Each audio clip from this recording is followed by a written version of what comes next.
Voyons maintenant les protections nécessaires à la sécurité de l'opérateur lors d'une réfection moteur.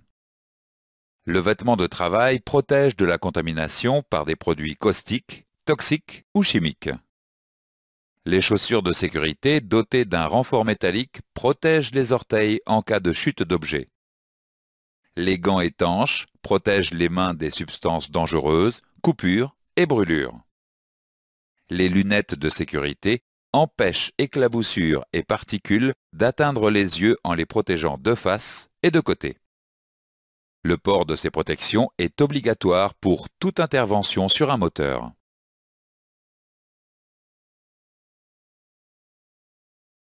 Il est impératif de sangler le véhicule sur un pont élévateur lors de la dépose du groupe motopropulseur. Chaque véhicule doit être sanglé de manière spécifique pour éviter son basculement. Vous devez vous référer à la documentation technique pour connaître les différentes procédures.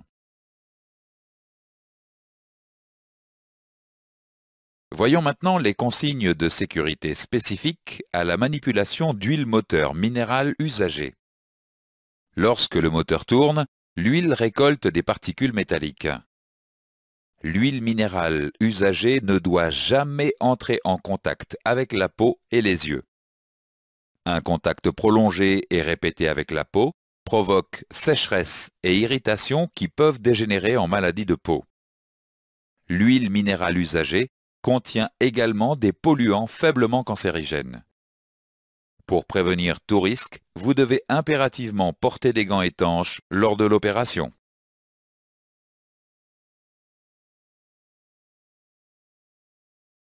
Intéressons-nous maintenant aux consignes de sécurité spécifiques à la manipulation de joints en élastomère fluoré. Les joints en élastomère fluoré sont utilisés notamment sur le couvre-culasse et les carters. Lorsqu'un joint élastomère est soumis à des températures supérieures à 400 degrés, il se décompose en oxyde hautement corrosif. Ces produits corrosifs peuvent attaquer les tissus internes du corps humain et des traitements lourds peuvent s'ensuivre. En cas de contact avec une de ces substances corrosives, vous devez impérativement gagner le poste de secours le plus rapidement possible. Dans ce chapitre, nous avons vu les points suivants. Les protections nécessaires pour intervenir sur un moteur sont un vêtement de travail, des chaussures de sécurité, des lunettes de protection et des gants étanches.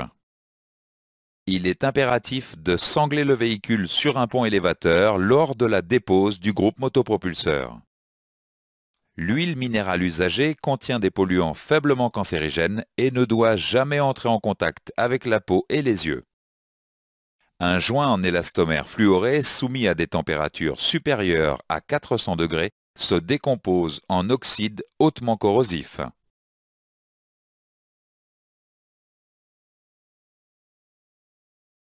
Intéressons-nous aux consignes de propreté du moteur. Il faut éviter que des particules pénètrent dans les différents conduits d'air, d'eau, d'huile et d'essence ou gazoil du moteur. Lors de la dépose d'une canalisation souple ou rigide, il faut immédiatement l'obturer au moyen de bouchons.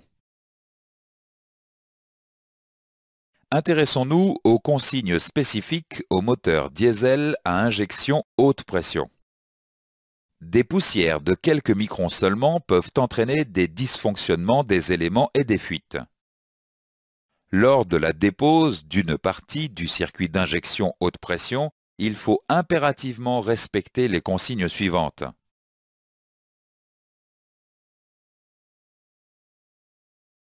Le nettoyage de l'ensemble des zones sensibles à la pollution du système d'injection se fait avec un produit de nettoyage neuf et un pinceau propre ne perdant pas ses poils.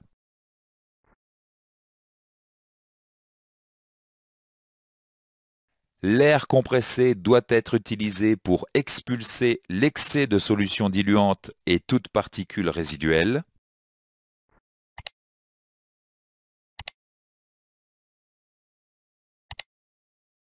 L'utilisation d'appareils nettoyants à haute pression est interdite car ils provoquent des dommages sur le système d'injection et les liaisons électriques. Après ouverture du circuit de carburant haute pression, toutes les entrées doivent être obturées à l'aide de bouchons de propreté disponibles au magasin de pièces de rechange. Tout bouchon de propreté utilisé doit être jeté. Avant toute intervention, il faut impérativement se référer à la documentation technique spécifique à chaque moteur. Lors de la dépose du groupe motopropulseur, il faut utiliser des moyens de levage appropriés pour installer le moteur sur son support. Deux moyens de levage sont généralement utilisés. Les grues pour sortir le moteur par le dessus, les supports spécifiques qui permettent la dépose du moteur par en dessous. Une fois le moteur sorti du véhicule, il faut alors l'installer sur son support. Chaque support possède des emplacements spécifiques pour la fixation du moteur. Dans tous les cas, vous devez vous référer à la documentation technique. Certains éléments à démonter doivent être repérés afin de les remonter exactement au même endroit et dans la même position. Vous devez respecter certaines précautions en marquant les éléments pour ne pas les endommager. Vous devez impérativement utiliser un feutre indélébile et non un instrument métallique. Cliquez sur le feutre pour connaître les éléments à marquer. Vous devez marquer les culbuteurs ou les poussoirs, les soupapes d'échappement et d'admission, les coussinets, les ressorts de soupape, les pistons, axes de piston et segments, les bielles et les chapeaux de bielle, les chapeaux de palier d'arbre à cames.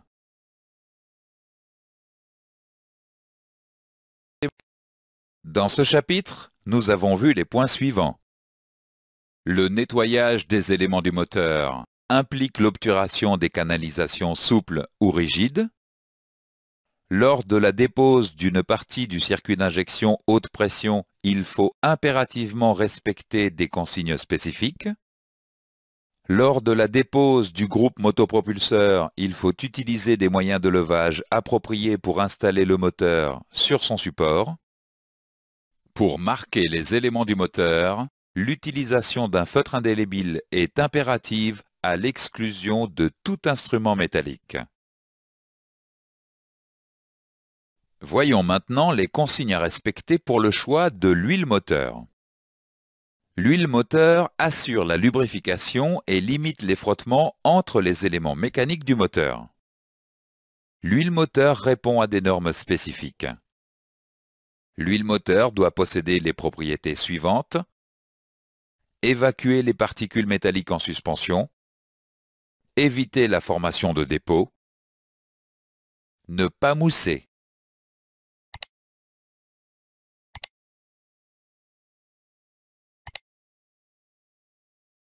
L'huile moteur est fortement sollicitée au cours de l'utilisation du véhicule.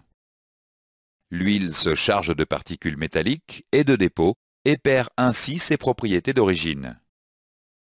L'huile moteur doit être remplacée périodiquement ou lors d'une réfection moteur. Vous devez vous reporter à la documentation technique et au carnet de l'entretien du véhicule pour connaître les périodicités de remplacement. L'huile usagée récupérée ne doit jamais être rejetée dans la nature.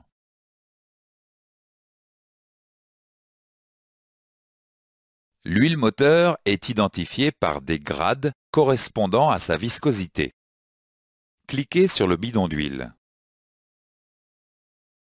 La viscosité représente la résistance à l'écoulement.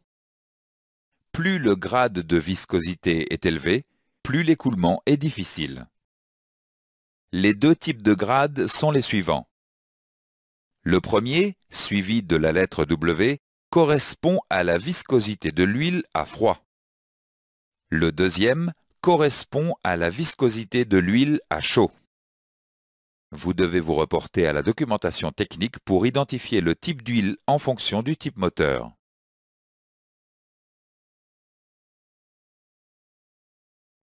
Dans ce chapitre, nous avons vu les points suivants.